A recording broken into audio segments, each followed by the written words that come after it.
But Anderson has this report. Somehow it ran away from us in 2015, and this year we intend to take it back. It's an acceptance from Maypens Mayor Cian Barnswell that the crime situation in the parish got away from them last year. But even as he made that concession, he promised improvements this year. Clarendon, a parish which I think was ranked third of the highest parish with murder. And I think this year, as the theme said, that you, which is we, can get it right. His comments came in Hayes Clarendon, which forms part of the wider Veer belt, and residents who heard him will no doubt be hoping his promises come to pass, especially in light of the fact that the southern Clarendon area recorded the first murder for the parish in 2016. A nation which seems to be constantly under threat by marauding gunmen and which has rampant and brazen criminality in several communities looks to this man to help craft effective policies to slay the crime beast. Now, however, National Security Minister Peter Bunting, in an emotional display, believes the lasting solution to deal with Jamaica's crime problem has to come from above. Clearly holding back tears, Mr. Bunting said this is a dark time in his career as minister. I think after 15 months, I am convinced that the best efforts of the security forces by itself will not solve the crime problem in Jamaica. But it is going to take divine intervention, touching the heart of a wide cross-section of the society. Mr. Bunting suggested help from the heavens is needed by way of the Almighty, touching the hearts of pastors, business persons and politicians who would then take appropriate action. And using as the instruments of the divine intervention the ministers' fraternals, the academics, the business community, those persons who work in the NGO community, those of us who are in political service, all to try and make an impact. Until then, however, the minister told the gathering that based on the numbers, it could be perceived that the crime beast is winning. His voice broke during the declaration. He tried hard to control his emotions. I'm not embarrassed to say that right now, as Minister of National Security, I'm going through a kind of a dark night of the soul, because we're trying very hard at the ministry. I see the men and women of the security forces trying very hard, working night and day, long hours. I see the leadership, capable, competent, professional, both of the police and the military. And so much effort is being made, and yet so little headway, such slow headway is coming out in the statistics. At one point, there was a pause by the minister. He needed a moment. And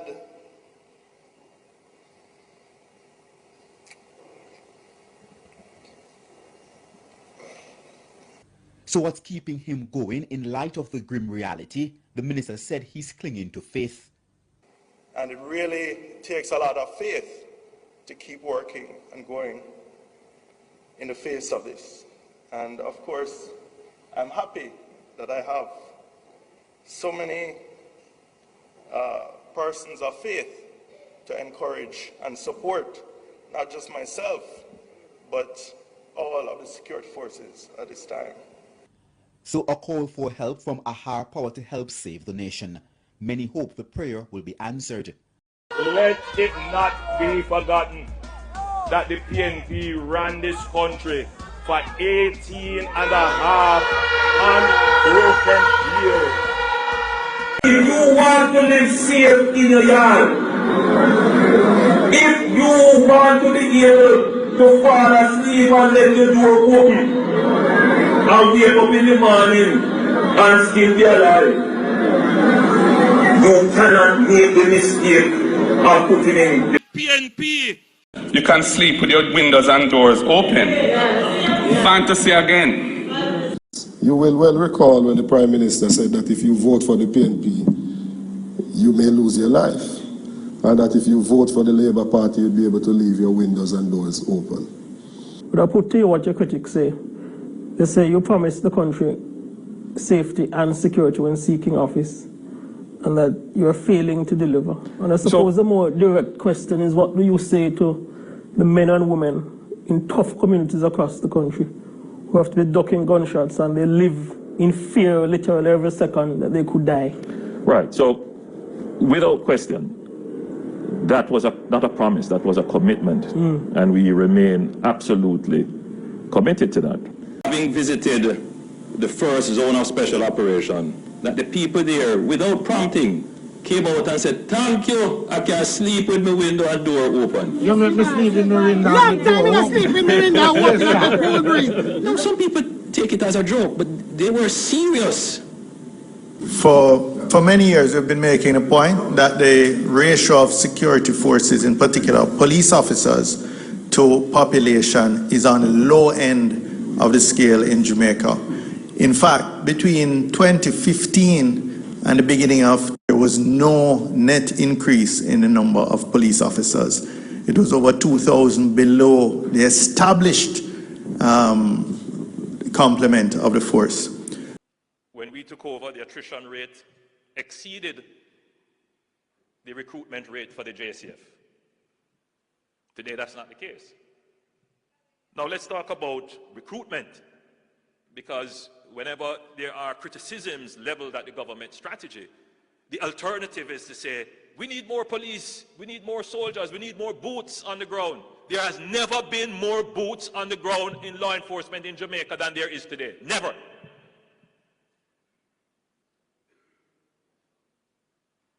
This administration has done it. In fact, it would be fair to say that in the government that served between 2012 and 2016, the police force was defunded. Absolutely. Literally defunded. Exactly. Whatever I say. This year alone, the JCF would have recruited over 1,350 new policemen, and they are moving steadily to fill their establishment. That's part of the crime plan. We were able, in Christmas, to provide security coverage for several major shows and events, incident-free, whilst keeping the security blanket for the country, whilst at the same time dealing with the national security issues. And we were able to do that because we have expanded the manpower of law enforcement. What I'm particularly proud of, though there's still more work to be done on the Plan Secure Jamaica, is the improvements that have been done to the infrastructure. We have increased our budget to the JCF. Never before have you seen so many police stations being repaired, rebuilt, or built new. Equipment, technology. And some of the police stations that I toured in 2015 and 2016, and the bad conditions that the officers work under. And I take great pride in saying that we have made the budgetary allocations to improve police stations right across Jamaica, not just to upgrade, but to build brand new police stations under Project Rock. You know, and the Minister of National Security can tell you that I argue with him and say, you don't make enough of that, because the country doesn't know. I have to continue to mention the investment in physical facilities, because, Madam Speaker, we allow police stations to really run down as a country.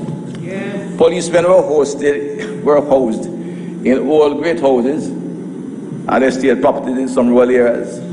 They took over principal cottages in some other areas which were run down. They took over the upstairs of parish council buildings which are allowed to run down. I mean, the one in Savannah I refer to all the time when All the board and the veranda, half of them rocked out, and the police catch the desk in between and a few space, and hopefully the police officer, the female police officer, don't wear high shoes upstairs. Dropped to the floor before that. Over the past year, I spent significantly in improving the quality of the workspaces for our police officers.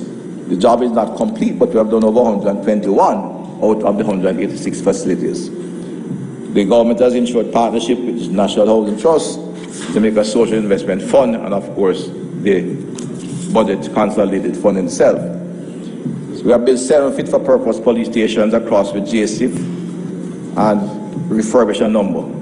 In HT has built several, and we are targeting this year alone a further 15 at a cost of some $500 million.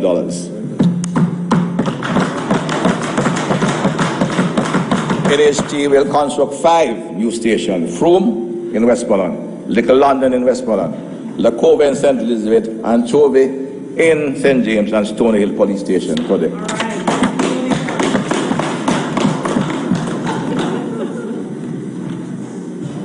In addition to that, through the consolidated, this part government is our taxpayers' money, we are completing the development of a forensic pathology autopsy suite for the first time near the hospital. This will complete the build-out of the Institute of Forensic Science and Legal Medicine, and we'll have one of the finest institutes capable of serving not only our own country, but even the region. We have the best quality available. We are in the process of completing the procurement for the Westmoreland new headquarters. And I'd like to take a look at what we are putting up in Westmoreland, divisional headquarters. That's a police station, not a old building that was being used for Busher office. We are also putting up a St. Catherine divisional headquarters, which will be the new headquarters for the new area. And again, take a look at that. And Madam Speaker, I urge the members to take a look at these 2 pictures, because you see, I might be able to complete my entire presentation, but these 2 pictures are what we intend to do in Westmoreland and St. Catherine reflects the thinking of this government about the police.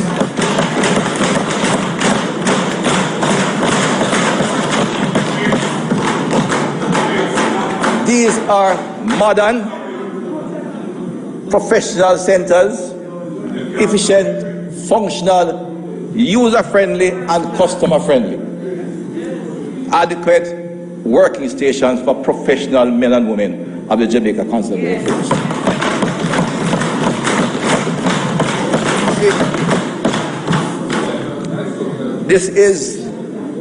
We're building a nice professional force. We treat our policemen well. Right? That's what we're doing. Dr. Horace Chang's tenure as Minister of National Security has been an abject failure, leaving Jamaicans feeling frightened, hopeless, and in despair. He clearly cannot bring the vision, energy, and vigor and communication skills which that portfolio requires. We are therefore calling on the Prime Minister to relieve him of his duties in that portfolio and give someone else an opportunity to bring a fresh and hopefully more effective approach. Then let me also remind Dr. Chang that if Prime Minister Holness is not brave enough to reassign you, because I realize that he's afraid to make certain moves. So like Bobby Montague is the leader of the black section of the Labour Party. He doesn't really want to trouble him. If he doesn't want to trouble you because you're a General Secretary, I'm asking you, Minister Chang, to do the honorable thing and to resign from the post of Minister of National Security and allow somebody who has some vision and some testicular fortitude to come forth and do the job. I asked Dr. Chang to take over the portfolio of national security before the last election. It is the most difficult portfolio in the country. It requires a long-term commitment to the plans that we have in place. We are not going to change the current situation through a flip of a switch. The problems are deep-rooted and they require significant structural, institutional, cultural, and resource reform. These take time, particularly the legislative, particularly the policy, and the structure. What you're seeing before you now is a police force that is far more intelligence-based than at any time ever. What you are seeing now is a direction of resources into our security apparatus that gives us domain control on land and at sea, to the point where if you believe you're going to enter Jamaica illegally and stay here, you have another thing coming. We have demonstrated the ability to now interdict boats with guns coming in from other jurisdictions, and we have demonstrated the capability to interdict fugitives from other jurisdictions. And you will see the increased capabilities to find weapons. And all of this is being done without taking any lives. This is the beginning of the transformation of our security forces into the security forces that can be compared to security forces worldwide of the highest standard. It will take time.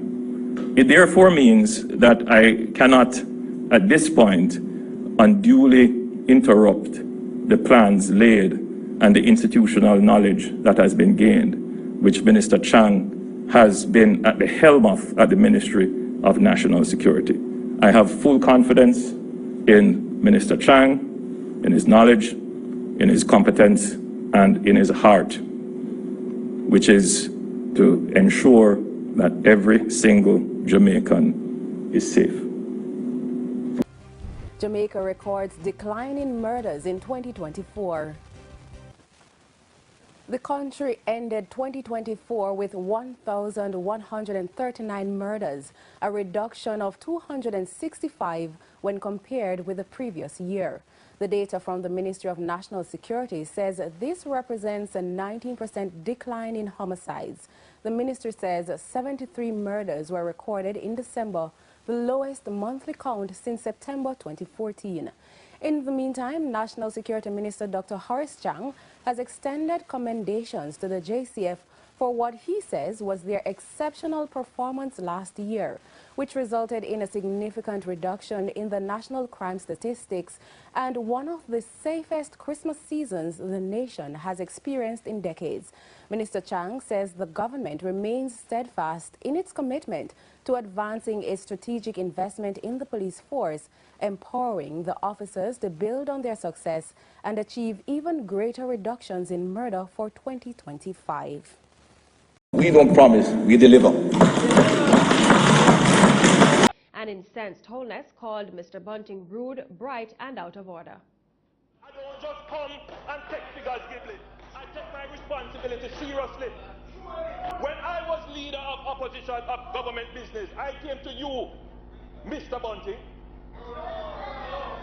from Central Manchester, and I sat with you when this nation had the greatest opportunity to bring crime under control. I came to you and I sat with you and I said to you, join us. We have criminals on the retreat. We were uprooting the criminal gangs, and I asked you, please join with us then to extend the state of emergency into St. Catherine, where we would have been able to deal with one of the most dangerous criminal gangs in Jamaica. And you, member from Central Manchester, refused.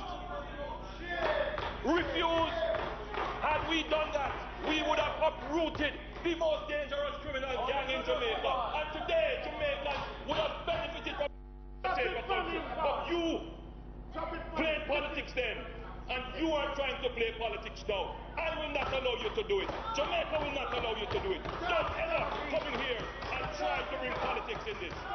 Don't disrespect me. You're out of order. And under our constitutional arrangements, it does not matter whether you're a JLP or a PNP or what, any P. What matters is whether you support the government's principles and programs and will vote with the Prime Minister on matters. That's what makes you a government MP. We vote as recorded by the clerk is as follows: 13 ayes, 3 noes, 5 absences, so that the resolutions put before this Honorable Senate, the Emergency Powers Continuous Resolution for the parishes of St. James, Westmoreland, Hanover, and the Emergency Powers Specified Areas of Kingston and St. Andrew Continuous Resolution is not approved. It's a sad day for the people of Jamaica, and in particular it is a sad day for the people who live in the communities covered by the 7 divisions of the state of public emergency. We convey our apologies to the security forces who recommended and who have been utilizing the space and who had hope that the debate today would rise to the level of reason and regard for the professional advice given and the realities on the ground. But it is what it is. We have reached where we are, and I only regret that as leader of government business, that the Senate has not delivered a better result to the people of Jamaica today. Leader of government business, and I address the members of the Senate, and in fact, as the President of the Senate, in whom a degree of responsibility has been vested, I do not, of course, participate in the debate. It does not, however, mean that I cannot voice a view and call the attention of the people of Jamaica from every quarter, from the university, from the communities, various communities across Jamaica, from the Bar Association, members of the legal fraternity. I wish to bring to your attention, all of Jamaica, the need to revisit a provision which allows for 2 members of the lower house, Member Golden and Member Cousins, 2 members of the lower house, neither of whom come from the parishes of St. James, Westmoreland, or Hanover, which is the epicenter of the problem that we face today. So 2 members of the lower house voted against these resolutions. 2 members of the lower house voted against the state of emergency, and as a consequence of a particular provision in our Constitution, the matter came to the Senate and required 1 vote. In the upshot, 3 unelected members of this House have voted against this resolution. No account has been taken of the elected representatives from Hanover, St. James, and Westmoreland, all of whom supported the state of emergency. Where is that an expression of democracy? 3 unelected, 3, not even 8 of them, 3 unelected members of this Senate have put the security of this nation on a knife's edge.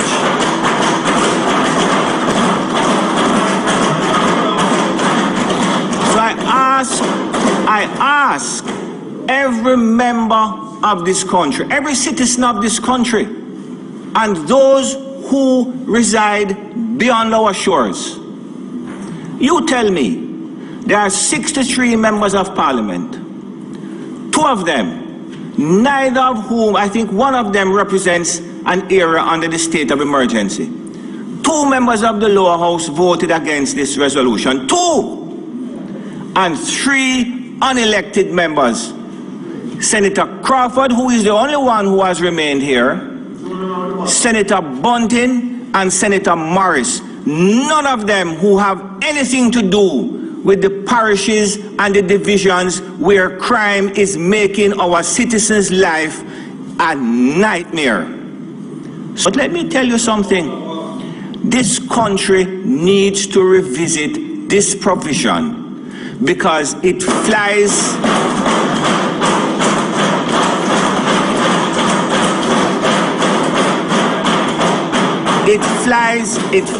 in the face of everything that is sensible. And for those of you who don't know why this provision is here and why it is Senator Brown and Senator Bunting continue to call the name of the Right Honorable Edward Seaga, that provision was put here because of the illegal, corrupt 1976 state of emergency.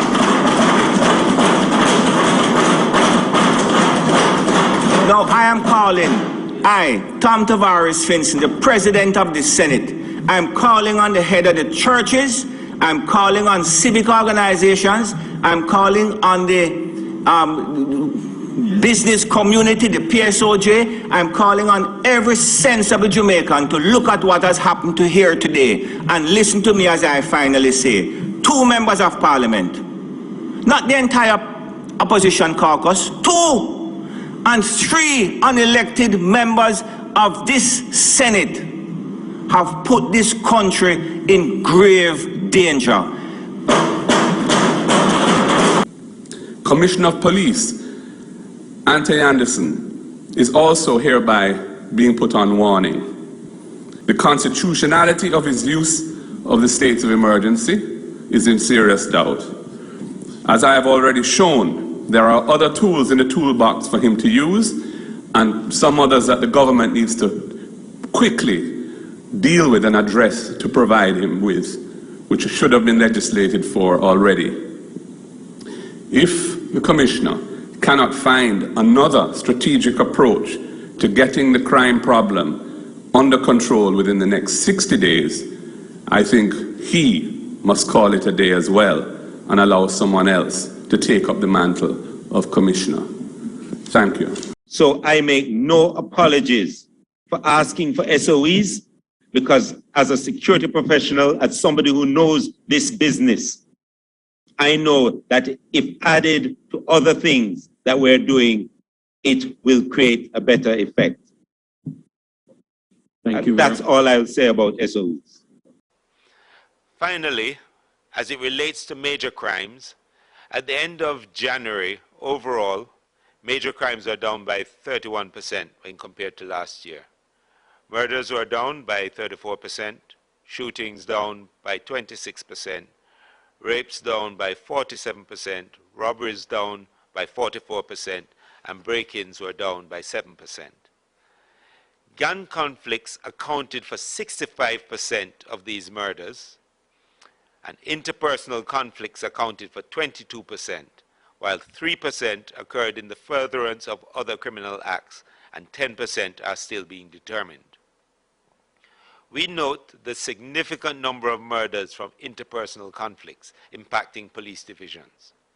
We renew our appeal to citizens. If you are aware of a domestic dispute or other interpersonal conflict, report it to the police so we can intervene, whether through our own mechanisms or through referrals. In closing, we have a clear roadmap for the organization in 2023, and we are confident that we'll be able to continue to make progress in all areas of our law enforcement, our force development, and our engagement strategies. We are committed to providing our members with the resources and support that they need to carry out their duties effectively. We are confident that with continued investment and support, will continue to make a real difference in the lives of the people of Jamaica. We have some extraordinary men and women serving in our organization and serving our country. And I have no doubt that together with our partners and every well-thinking Jamaican, we can and will build a safer Jamaica. Thank you. We made a point repeatedly that the high level of recruiting in the JDF, that increased the JDF by thousands, was really a misallocation of resources. The priority should have been to increasing the number of police officers who are trained in intelligence gathering, in doing criminal investigations, and in preparing cases for prosecution. None of these things are the strength or the core training, if at all, in the military. Budget is a statement of priorities. And when you examine the budget of the Ministry of National Security over the last 7 years, what you will see is that the JCF has been treated as the poor cousin of the Ministry of National Security. There are some people who like to create mischief by indicating bias between different arms of the security services. No. This government does not indulge in that kind of petty activity. Right? Mighty God, the source of all life and resources, we thank you for this occasion where we can receive additional resources to boost the fleet of vehicles that we already have.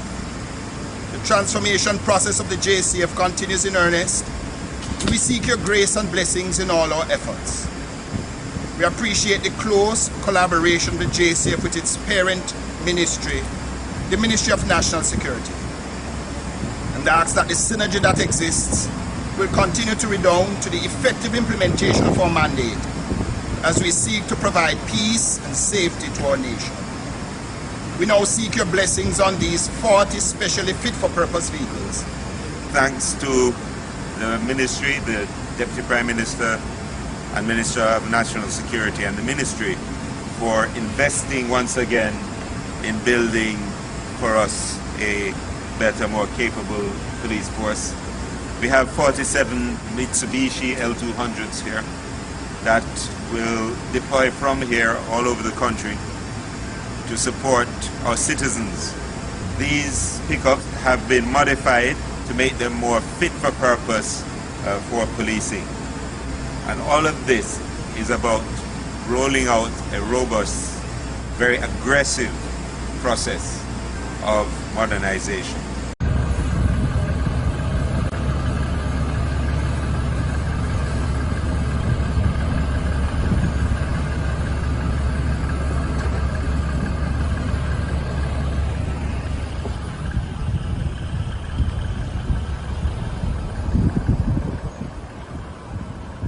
So it really has, we've really seen an inefficient allocation of the massive increase in resources, 10 times in terms of the capital allocations.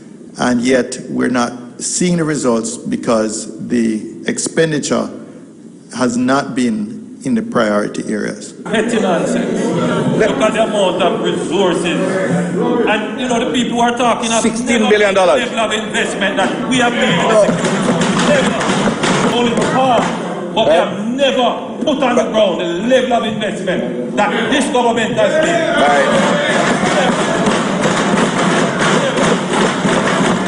I want to say two things on this. I will say two things on this. One, when we debate, the state of crime in the country deserves the objective analysis and debate. We took government to a stage when the difference between the JDF and the JCF was apparent. JDF is at single base, Harrison. We couldn't move quickly on that. Much has been done to improve not only the JCF leadership and management, so that we can introduce a structured program of investment over time to bring it up. We have also changed in the Ministry of National Security itself, because it was not one part of government. Ministry of National Security was treated as second cousin as your spokesman want to say. The entire security apparatus. No, this government is the government that's approaching our security problems with objectivity and investment. When we took over the administration of this country, the JDF was about 4,000 strong. Today, the JDF is close to 8, and the objective is to get it up to about 10.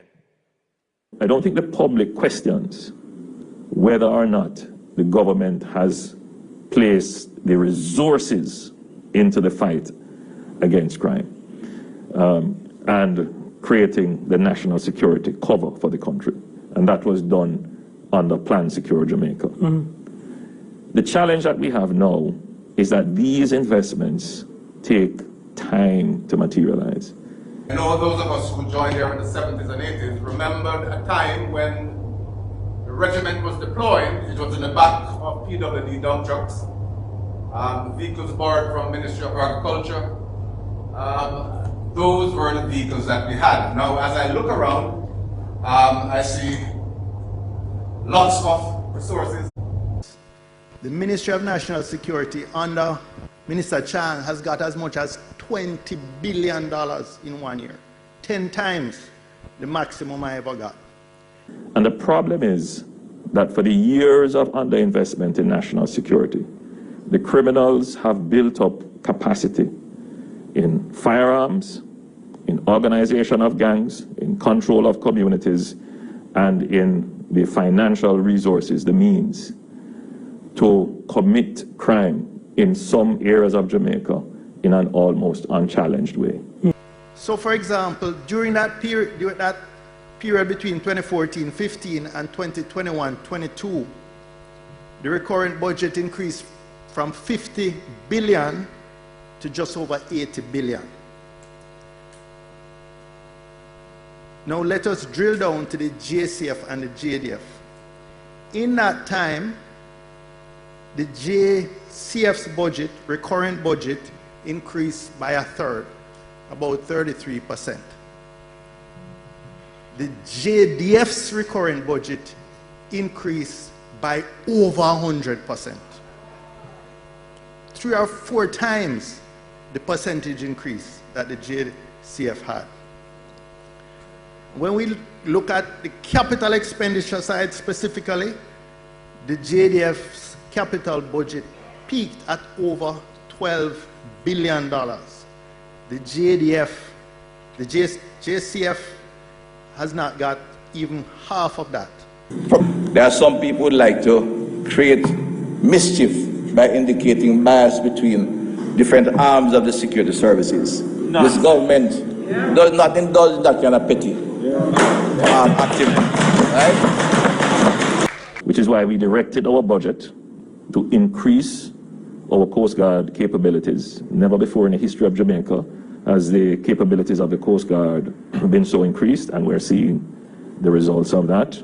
The Jamaica Defense Force JDF will host Exercise Event Horizon 2025, a multinational humanitarian aid and disaster response exercise focused on maritime law enforcement. The event is set to run from January 12th through to the 26th. The exercise is being done to strengthen the capabilities of participating nations in maritime security, humanitarian assistance and disaster relief, cybersecurity, and aeronautical and maritime search and rescue operations. Commander of the Maritime Air and Cyber Command, Brigadier Elon Clark, gave the details of the event during a JIS think tank held yesterday. He explained that the exercise will address critical threats such as illicit trafficking, migration, search and rescue, natural disasters, and cyber threats. We realize that these threats do not respect borders. And it would be a bit myopic of us to think that any one country is able to address these threats independently. And so we conceptualized Exercise Event Horizon as a multinational, multi-agency, multi-domain exercise. The event will involve 14 countries from Europe, North, Central, and South America, and the Caribbean. In addition, vessels, aircraft, and personnel from various defense and security institutions will contribute to the exercise. To conclude the event, a comprehensive rubric assessment will be conducted to evaluate each participating entity's ability to respond to actual emergencies. We have created the Maritime, Air, and Cyber arm of the JDF, which is to be able to control, as I've said, those spaces. And we have increased our budget to the JCF. Never before have you seen so many police stations being repaired, rebuilt, or built new equipment, technology.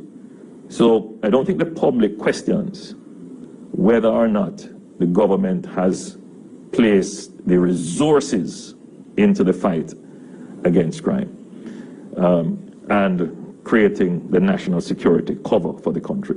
And that was done under Plan Secure Jamaica. And the problem is that for the years of underinvestment in national security, the criminals have built up capacity in firearms, in organization of gangs, in control of communities, and in the financial resources, the means to commit crime in some areas of Jamaica in an almost unchallenged way. And the crime, as I've said on many occasions, it is over and above, not the capacity of the police.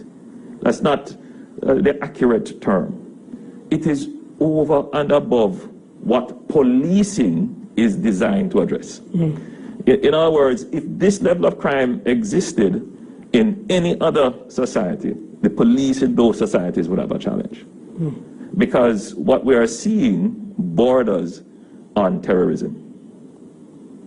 What we are seeing is a deliberate attempt to drive fear into the population, deliberate attempts to undermine the state, to corrupt the state.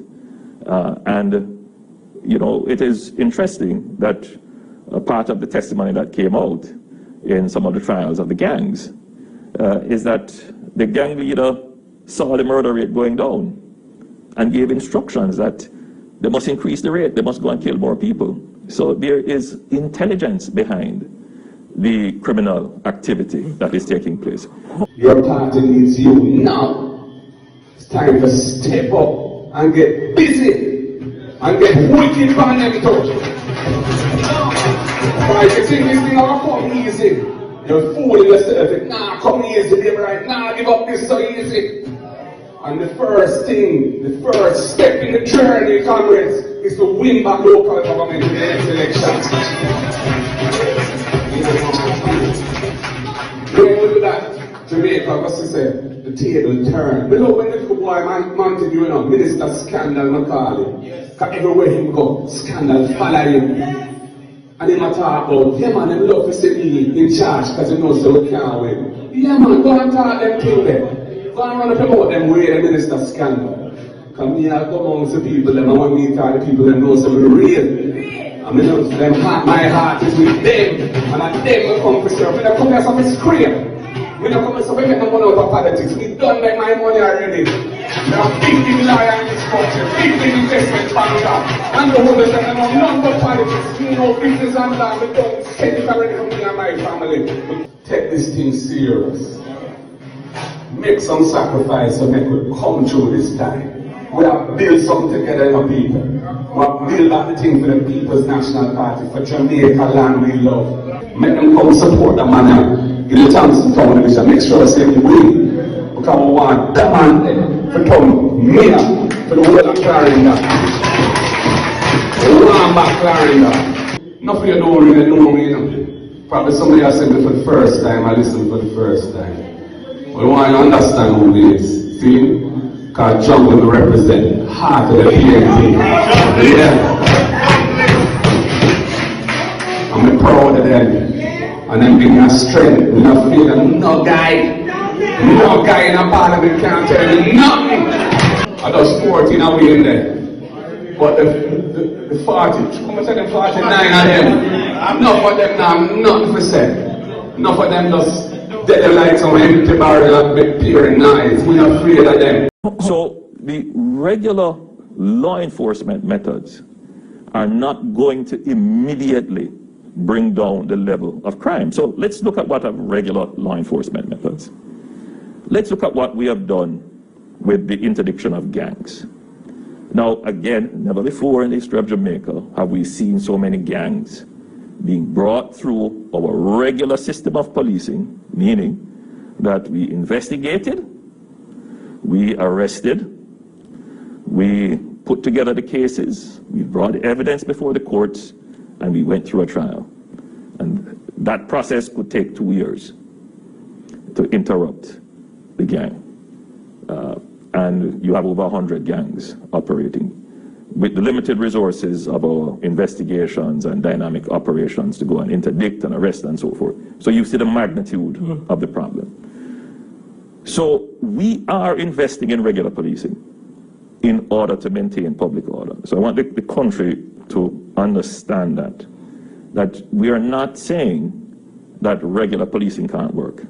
That's not what we're saying. We're saying that regular policing is designed to address a certain type and nature of criminal activity. But when the criminal activity that we have now reaches to the point where it could threaten the very existence of the state, it requires a different response from the state. It requires the state to arrange its resources and strategies in a different way in order to address that threat that is diminishing the assurance to the citizen that they would be able to enjoy their life and freedom and their assets. And I'm saying that that arrangement requires certain powers to be given to the state.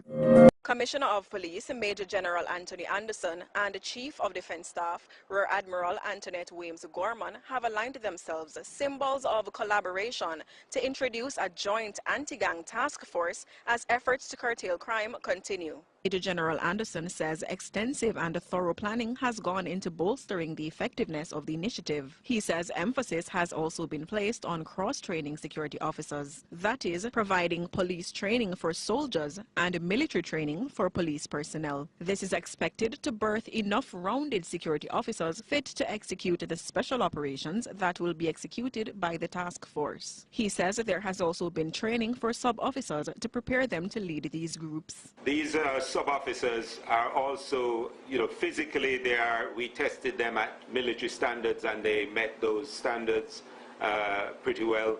And so we have a cadre now that works with the JDF and can seamlessly do this work. And hence we're seeing those sorts of results, which is what we want. Chief of Defense Staff Rear Admiral Anthony Weems Gorman concurs that the task force will be intentional and relentless in its pursuit of criminals. So consistently, the JDF gets more than twice the capital budget allocated that the JCF has. There is a sense, CDS, that the government of Jamaica has spent significantly on the JDF, and that the real expenditure should be focused more directly on the crime situation, which would ultimately mean a greater focus of the resources, if not all the resources, on the JCF and the other law enforcement agencies. Of course, a review of Jamaica's budgetary expenditure on security would show that we have quite a balanced use of resources across all our security forces. But what is not generally understood is that the JDF plays a supporting role to all our security operations. And there is scarcely an area in security where the JDF is not present in some ways. And in fact, in building out the capacity of the JDF You're building out the capacity of your border security. You're building out the capacity for your internal security. You're building out your capacity for disaster response. You're building out your capacity for managing your airspace. You're building out capacity for managing your cyberspace. Investing in the JDF is investing across all areas of security for Jamaica. And that is a point that needs to be made over and over and over again.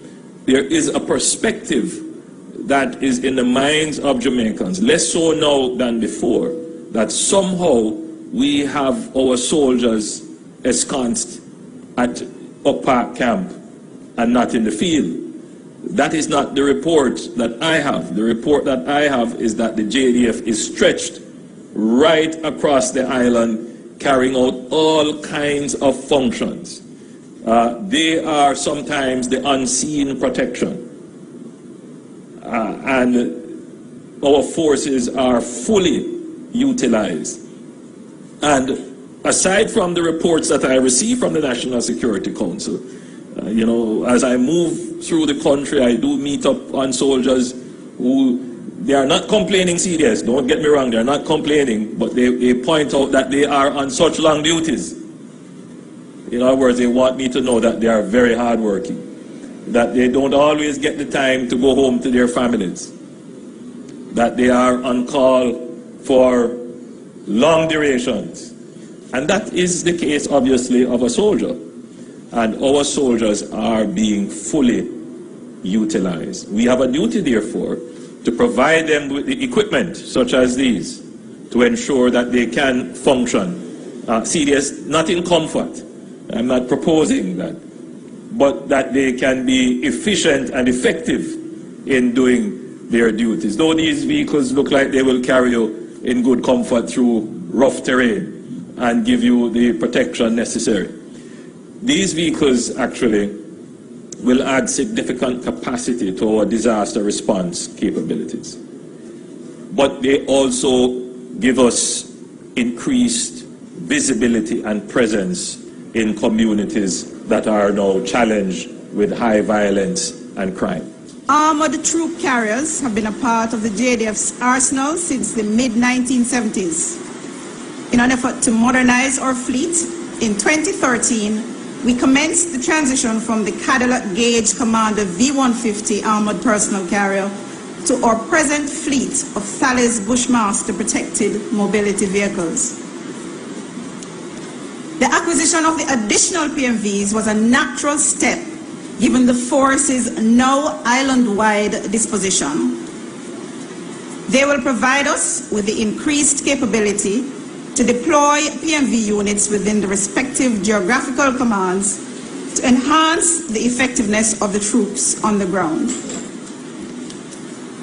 As outlined in our recently published Strategic Defense Review, the expansion of our PMV fleet is a key element of our capability development efforts. The fleet of PMVs will improve our flexibility of the land forces as they conduct operational activities across the island. While the vehicles have proven to be a critical force multiplier in internal security operations, they are also critical to other land operations, such as search and rescue in post-disaster situations or other scenarios. The PMVs are a key component of the JDF's commitment to being fit for purpose now and in the future. So they do serve a critical purpose. Jamaica's capacity to secure its borders has been strengthened with the acquisition of a new surveillance aircraft as well as 2 helicopters and a new hangar for use by the Jamaica Defense Force. Reach them! Always make sure the message reach them! I feel a great sense of pride this morning on this historic day as we commission the newest additions to the JDF Air Wing fleet.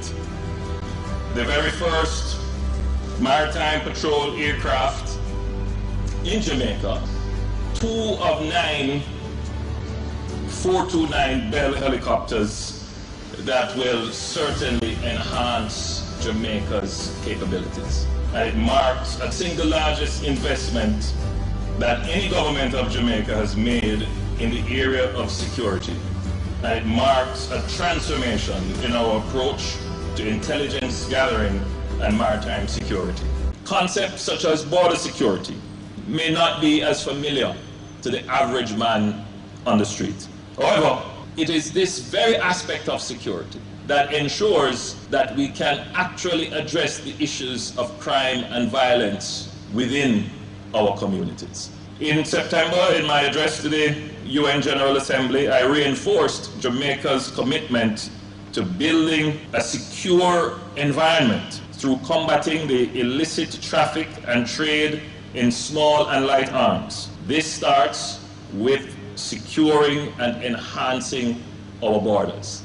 These investments in the aerial capabilities of the JDF are a further demonstration of our commitment and plan to secure Jamaica and its resources for present and future generations.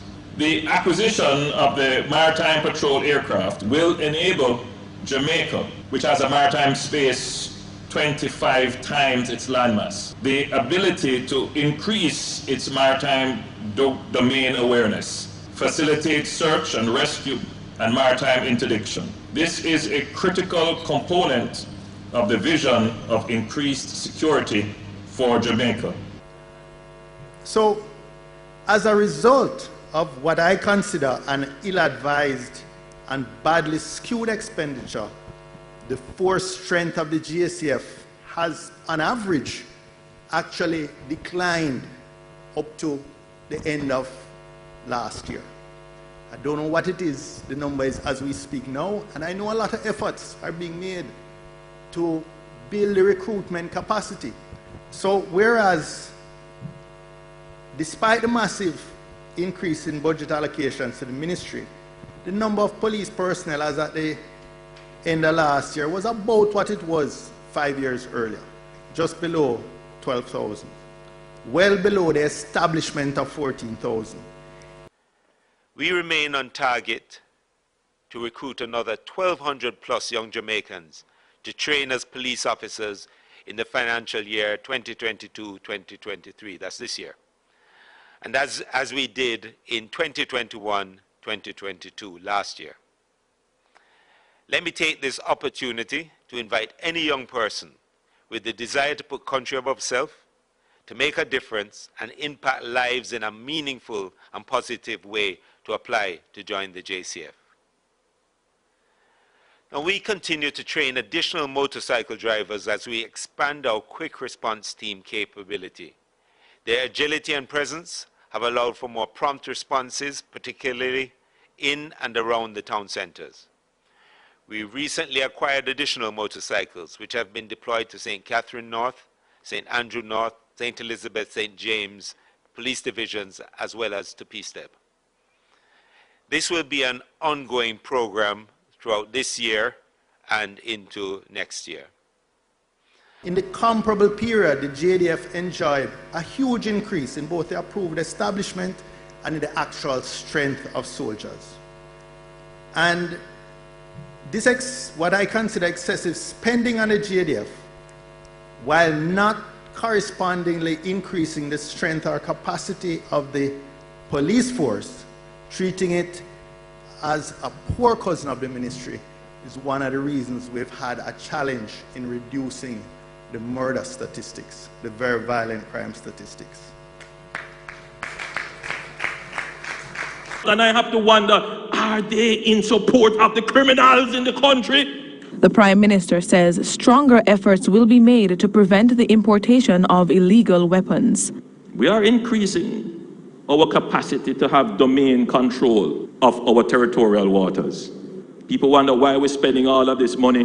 Because we have to stop the guns coming in. That's why we're putting the boats out there. And we're going to put more out there so we can control our territorial waters.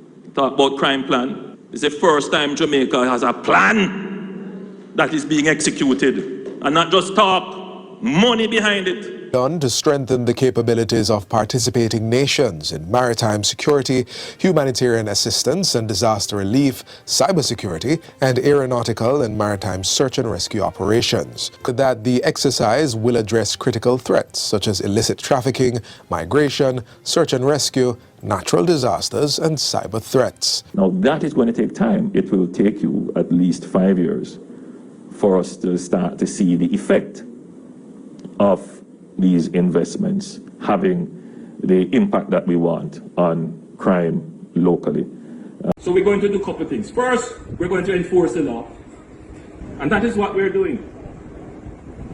It is not an easy task to communicate this, because there are vested interests who want to turn this into a political issue for their political benefit. There must never be any political compromise about the rule of law. For decades we have been winking and being duplicitous and equivocal about the enforcement of the rule of law. And that is why we are where we are today. My job as your Prime Minister, I've passed the stage of trying to, or needing to win political popularity and favor. Doesn't matter to me anymore. I have to start to think about legacy. What will Jamaica be? Will it be the same as I came and saw it? I can't let Jamaica be the same as I came and saw it. Jamaica records decline in murders in 2024. The country ended 2024 with 1,139 murders, a reduction of 265 when compared with the previous year. The data from the Ministry of National Security says this represents a 19% decline in homicides. The ministry says 73 murders were recorded in December, the lowest monthly count since September 2014. In the meantime, National Security Minister Dr. Horace Chang has extended commendations to the JCF for what he says was their exceptional performance last year, which resulted in a significant reduction in the national crime statistics and one of the safest Christmas seasons the nation has experienced in decades. Minister Chang says the government remains steadfast in its commitment to advancing a strategic investment in the police force, empowering the officers to build on their success and achieve even greater reductions in murder for 2025.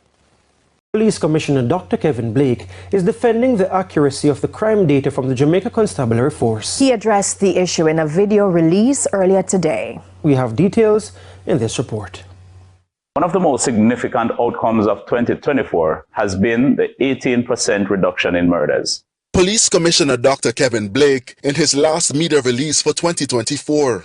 Criminals have been wreaking havoc across sections of the country and the police have been responding. Several police divisions saw a dip in murders with Kingston Central, Hanover, St. James and Kingston Western leading the way with 40, 35, 34 and 32% respectively. Armed with the latest figures, Dr. Blake revealed that overall shootings, rapes and robberies are also down. Through a collective effort, there has been a 14% reduction in overall major crimes thus far in 2024. Our ability to maintain law and order has been significantly bolstered through enhancements to our policing capabilities. However, some continue to question the data from the Jamaica Constabulary Force, claiming that reports of multiple double, triple and quadruple murders have left Jamaicans living in fear. Dr. Blake sought to address the critics. The statistics we present do not lie. They are rigorously compiled, analyzed and transparently shared with the public. To cast doubt on these figures is to erode the trust and confidence that we have painstakingly built over time. Such narratives serve only to benefit the criminals who thrive in an atmosphere of doubt and mistrust. Let us not allow misinformation to diminish the progress we have collectively achieved. And so, the police commissioner insists transparency remains a critical component to the JCF's overall approach to public accountability. When crime statistics have moved in the wrong direction, we have been the first to report them. Similarly, When trends are positive, we share that information with the same level of openness. Our credibility in communication is non-negotiable, as it forms the foundation of the trust we continue to build with the public and our partners.